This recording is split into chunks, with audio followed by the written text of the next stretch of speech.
Hello folks, welcome back to another Injustice Mobile video, and today I just wanted to get something quick out there for all my fans who were curious about the War Gauntlet gear, to provide some sort of backstory for it. This is a weird gear because we previously have seen it in the possession of cheaters, and the thing is that this has never been talked about in any description of an update that I'm aware of on the Apple app update page. It has never been described as far as I'm concerned, so a lot of what it does when it's evolved is kind of just has to be taken from people who have seen it online. So in that respect, this is a very interesting gear.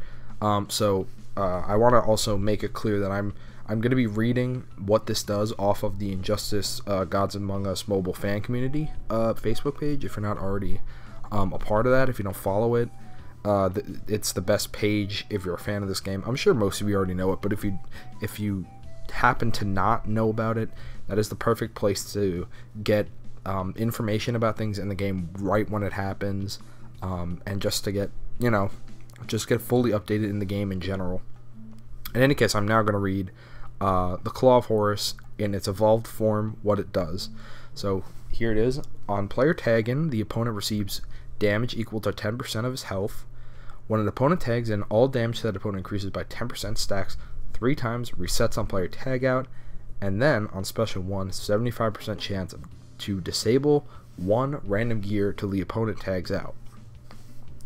Now that's interesting. I'm gonna go through each point again, and what I'm gonna do is I guess I'll sort of rate this gear based on what I think, and I'll sort of I guess I'll also speculate on who this would be best on. So let's start on the first one. Okay, so player tag-in, the opponent receives damage equal to 10% of his health. Okay, so 10% on player tag-in, the opponent receives 10% equal to 10% of his health.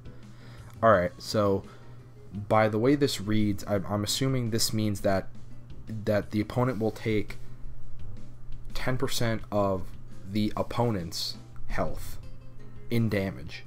So if you tag in on an Injustice 2 Superman who has like 200,000 health, it's going to take quite a bit of health.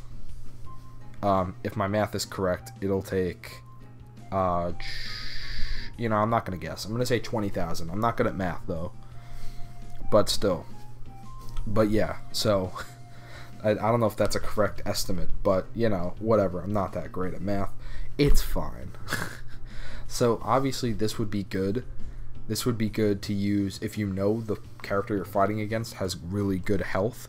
Then yeah, I mean most characters in the game have good health, but some don't. Like Classic Scorpion. I have Classic Scorpion at Elite 7, level 50 now, and its health is at like 87,000. It doesn't even reach the 100,000 yet, but its damage is 50 something, 54,000, something around that. So it has really good damage, but then sort of on the lower scale of health, which is fine and all that. So you want to make sure that I guess you want to use this more on a character like Injustice 2 Superman, or any of those characters that have tons of health, like Killer Frost or like a Shazam or something. Most characters do have a lot of health, but there are some that have pretty low health. But this could be useful. This tag in could be useful on any. And moving on, so the opponent tags in, all damage to the opponent increases by 10%. So when an opponent switches, so when the character you have the War Gauntlet is in and they switch on you, the damage will increase by 10% on 3 times, going up to 30%. Oh, I see. So you will take damage on every tag out you do, and each time you tag out while the person who has the War Gauntlet is still there, the percent damage you will take increases. So if you're stupid enough to tag all your 3 guys, you will take 10, then 20, then 30%. with your last guy receiving the last 30%. And then it doesn't say, but I guess it, I wonder if it repeats, like if you tag in a 4th time, which would never happen, but if you were to tag in a 4th time, would it go back to 10% or would no damage occur at all, or would it stay at 30%? I doubt it. It would probably have, it would either go back to 10% or it would be none. But yeah, there you go. Let's see. Alright, and the final thing is on Special 1, 75% chance to disable one random gear till the opponent tags out. Wow, that is pretty good at 75% chance. And so it doesn't make it clear on here, but is that a 75% chance per hit or upon just activation in general? Because if it's 75% chance per hit, then it's definite. Then it is completely definite. Because a lot of characters, like, let's say, any Batman, any new Batman that has the move hits 3 times, then it hits 4 extra times. So if we're talking 75% chance per hit, it's definite. But if it's 75% on per activation, then it's likely to happen, but 75% chance is not 100%. So yeah, it'll activate every, how do you say, every 2 out of 3 times.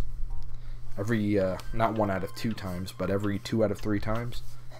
So, or I guess more likely every 3 out of 4 times. So that is pretty good. And if you're up against some really good gears on the other opponent, doing that is good. So 2 characters right off the top of my head that would work great for this are Dawn of Justice Superman and Earth 2 Solomon Grundy. Earth 2 Solomon Grundy already has the gear that deteriorates the gear, and I'm pretty sure it deteriorates it for the whole fight. And then you have Superman, who can break a gear, and then I think on top of this, maybe it could do 2 gears, while Shattering Blow disables 1 gear. This War Gauntlet gear might be able to stop another gear, leaving them with 1 gear left. I don't know if that's how it would work, but that is pretty insane. And same for Solomon Grundy. Does he deteriorate a gear, and at the same time does he also disable a 2nd gear, only leaving 1 gear untouched? That is crazy if that's how it would work. I don't think so. I think they would have it all go to just 1 gear you disable, but if that's how it ends up working, that is insane. But just to reiterate, this is at its full evolution. I think this is at 100%. I think this is at plus 10 evolution, so this is like the best that this gear can do. It's not specifically clear by what I'm reading, but that sounds about right. This sounds like that this is the plus 10 perfect 100% gear stats. So basically that's it. I just wanted to talk about this Claw of Horus. This thing will be available on Wednesday when the online event is over, and then hopefully we can start the Arkham Origins Deadshot online mode, because Arkham Origins Deadshot is a character I really want. I mean, they kind of trolled us on the first Wednesday because, you know, they brought Astro Force back, which is fine. And it's actually another gear that I haven't talked about. I will probably, I think I'm going to stream. I'm probably going to stream the Astro Force. I haven't fused it at all yet. I haven't evolved it. So I think I'm going to have a stream where I start it from the bottom and I evolve it all the way up, and then I use it for the first time. That'll probably be the stream I do. I'll get like my first time reactions using it and all that. So basically, in conclusion here, Claw of Horus, how would I rank this among other gears? I would call this not the best in the game. I think this is probably going to be very high up there. Off the top of my head, I could probably rank this above things like the Cloak of Destiny. This seems to be about on par to maybe like what's the thing called, the Scimitar Razagul Scimitar. Yeah, things like that. I'm pretty sure the Astro Force is a better gear. The Ibis Stick is totally probably the best gear in the game still. I unfortunately don't have the Black Diamond gear. I'm sure that's a good one as well. I think Astro Force is probably the best in the game. I haven't had a chance to use it yet. But basically, yeah, that's it for the Claw of Horus. Very good gear. Probably would rank among maybe the top 5 best gears in the game, is if what I'm looking at would really hold up in the game. But some of its descriptions seem